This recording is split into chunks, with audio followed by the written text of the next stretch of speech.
నమస్తే, welcome to Telugu రాజ్యం. ప్రస్తుతం మనతో పాటు ఉన్నారు సీనియర్ జర్నలిస్ట్ తాడి ప్రకాష్ గారు ఉన్నారు. నమస్కారం సార్. బీహార్ ఎన్నికల ఫలితాలు ఎట్లా చూస్తారు, ఏం చెప్తారు? బీహార్ ఎన్నికల ఫలితం ఆశ్చర్యం కలిగించలేదు, కానీ ఎందుకంటే ఎగ్జిట్ పోల్స్లో సర్వే జరిపిన సంస్థలన్నీ కూడా బీజేపీ నాయకత్వాన ఉన్న ఎన్డీఏ గెలుస్తుంది అనే చెప్పారు. ఎన్డీఏ గెలిచింది కూడా. అయితే ఇందులో ఆశ్చర్యకరమైన విషయం ఏంటంటే ఎన్డీఏకి ఇన్ని సీట్లు వస్తాయని మనం అనుకోకపోవడం సరే, శాస్త్రీయంగా చాలా సిస్టమేటిక్గా సర్వే చేసిన ఎగ్జిట్ పోల్ సంస్థలు ఏవి కూడా చెప్పలేకపోయినాయి. 150 వస్తాయి, 160 వస్తాయి ఎన్డీఏకి అనే చెప్పారు. ఒక తేజస్వి యాదవ్ నాయకత్వాన ఉన్న మహాగఠబంధన్ ఎంజీబీకి 100 సీట్లు దాటుతాయనే చెప్పారు అందరూ. అక్కడ సర్వే సంస్థలు పూర్తిగా జస్టిఫై చేయలేకపోయినాయి వాటి ఉన్న రెప్యుటేషన్కి సంబంధించి. ఇది బీజేపీకి చాలా పెద్ద విజయం. చాలా నితీష్ కుమార్ అయితే అదే ముఖ్యమంత్రి, ఇది చరిత్రాత్మక విజయం అన్నారు. Really it's a historic victory for BJP and Nitish. అంటే ఎందుకు కూటమికి ఇటువంటి ఫలితాలు ఎందుకు వచ్చాయంటారు? అసలు ఇంపార్టెంట్ ఇష్యూ ఏంటంటేనండి, ఒకటి, నితీష్ కుమార్ అనే 4 సార్లు ముఖ్యమంత్రిగా ఉన్న ఆయన చాలా రాజకీయ చతురత గలవాడు. అట్ ది సేమ్ టైం కేంద్రం నుంచి ఆయనకు పూర్తి మద్దతు ఉంది. కేంద్రం వేలాది కోట్ల రూపాయలు మంచినీళ్ళలాగా బీహార్కి ఫండ్స్ రిలీజ్ చేసింది. బీహార్లో రాజధాని పట్నా, ఆ చుట్టుపక్కల రోడ్లు మామూలు రోడ్డు వేయలేదు. అంటే ఒక డబుల్ రోడ్డు వేయాలనుకోండి, అక్కడ 6 లేన్ రోడ్డు వేశారు. అద్భుతమైన విమానాశ్రయాలు కట్టారు. ఒక డెవలప్మెంట్ అనేది మనకు క్లియర్ కనిపిస్తుంది బీహార్లో. అది కొంత ఉపయోగపడింది అతనికి. అలాగే మోడీ ప్రచారము, ఈ కాంబినేషన్ మీద నితీష్ మీద ఉన్న నమ్మకము, నితీష్ నమ్మకాన్ని మొదటి నిలబెట్టుకోగలిగాడు.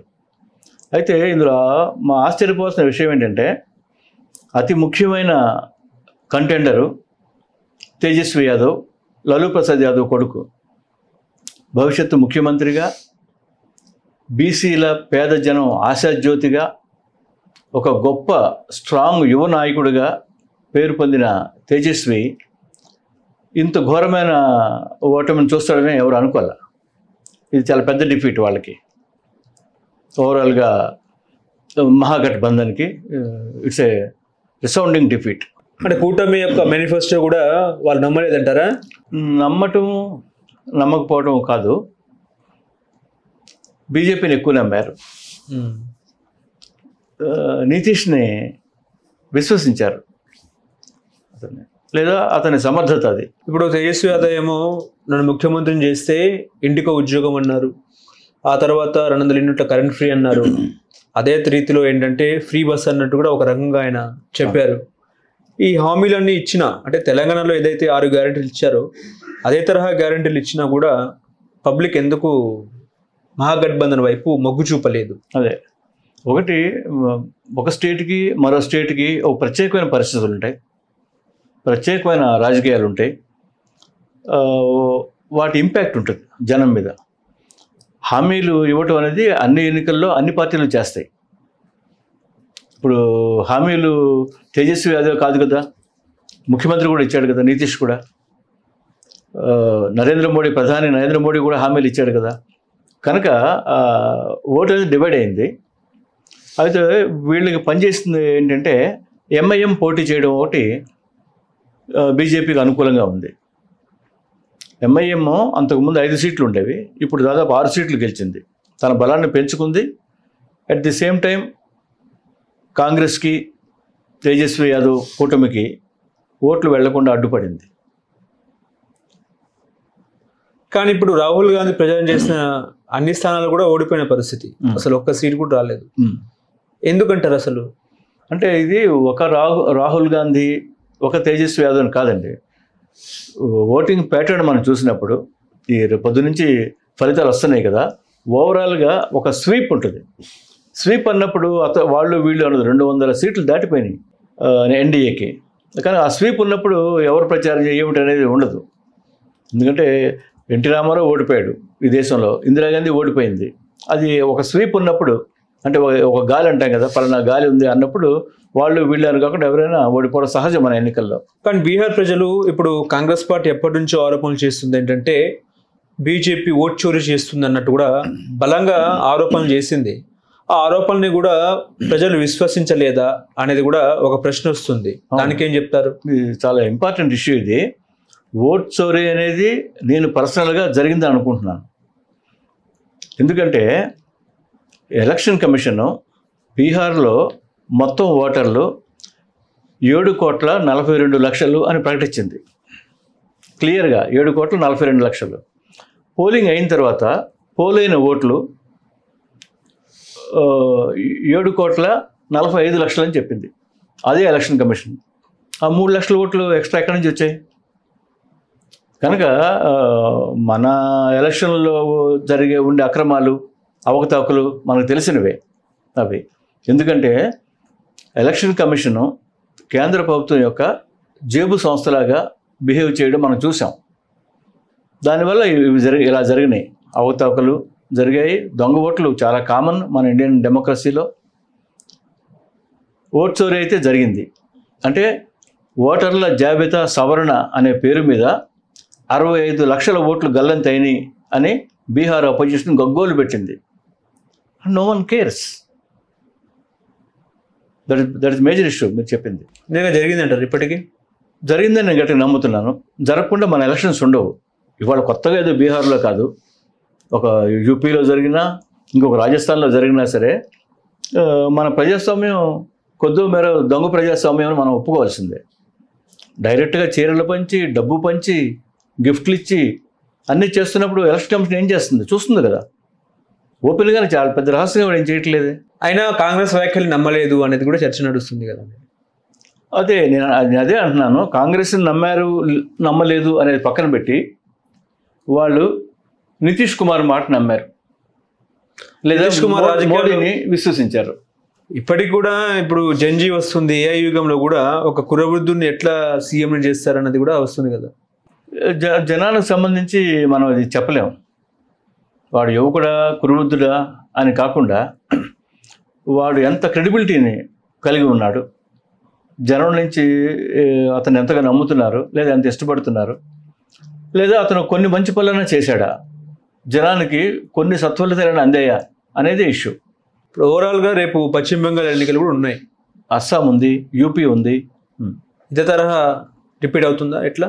మామూలుగా జనరల్గా చెప్పుకోవాలంటే రిపీట్ అయి తీరుతుంది. ఎందుకంటే బీజేపీ అలా ఊపేస్తుంది. ముఖ్యంగా బీజేపీ కొన్ని అడ్వాంటేజ్ ఏంటంటే వాళ్ళు ఆ ఎన్నికల వ్యూహాన్ని ఎప్పుడు వదిలేరు. మన వాళ్ళు చాలా ఇతర పార్టీలు ఎలక్షన్ అయిపోగానే వాళ్ళు రిలాక్స్ అయిపోతారు, ఇతర పనులు చూసుకుంటారు, విదేశీ యాత్రకు వెళ్ళొస్తుంటారు. అలా కాకుండా బీజేపీ ఈ స్టేట్ ఎలక్షన్ అయిందా, రేపు అస్సాం ఎలక్షనా, వెంటనే రేపు నుంచి అస్సాంలో కూర్చుంటారు. ఎవరిని కలవాలి, ఎవరిని ఓడించాలి, ఎవరిని నిలబెట్టాలి, ఎవరికి మద్దతు ఇవ్వాలి అని ఆ పని మీదే ఉంటుంది బీజేపీ సీరియస్గా. యూపీ ఎలక్షన్స్ కూడా ఉన్నాయి. యూపీ చాలా బిగ్గెస్ట్ స్టేట్ ఇండియాలో. ఆ ఎలక్షన్స్ కూడా ఉన్నాయి డెఫినెట్గా. అంత పని చేయగలగాలి కాంగ్రెస్ కానీ ఇంకోళ్ళు కానీ. కర్ణాటకలో కాంగ్రెస్ ఆ పని చేసింది. బీజేపీ ఎలక్షన్ స్ట్రాటజీ ఎంత పకడ్బందీగా అమలు చేస్తుందో కర్ణాటకలో సిద్ధరామయ్య వాళ్ళు చేయగలిగారు, బీజేపీ నోటిచ్చారు. కానీ ఇప్పుడు బీజేపీ ఆల్ పవర్ఫుల్గా ఉంది. యూపీలో, అస్సాంలో బీజేపీ అనుకూలంగానే ఫలితాలు ఉండొచ్చు. కానీ దక్షిణాదిపై బీజేపీ అంత స్కోప్, బీజేపీకి దక్షిణాది అంత పట్టు ఉంటుందా? అంటే ఇది ఒక సంప్రదాయం అండి. దక్షిణాదిలో బీజేపీ మొదటి నుంచి లేదు.